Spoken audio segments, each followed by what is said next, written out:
Yan, so marami pa sana akong gustong itanong kay Donalyn na yung tungkol din sa pagbablog. Syempre, yung mga experience na sa pagbablog, tsaka yung mga naabot niya sa pagbablog. Kaso, parang kakatapos lang nila mag-shoot kasi bago ko siya kinausap, ang daming cameraman, siguro mga 6 o 5 cameraman yung nandun.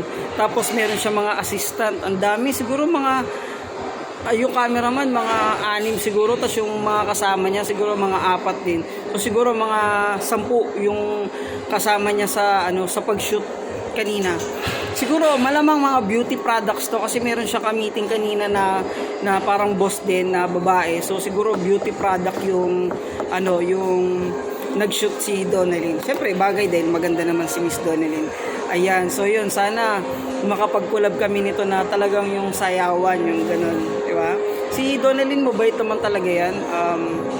Yun, nakakatuwa lang kasi ngayon ko siya na timingan na makakolab dito sa vlog ko. Okay? So guys, sana nag-enjoy kayo dito sa video ko.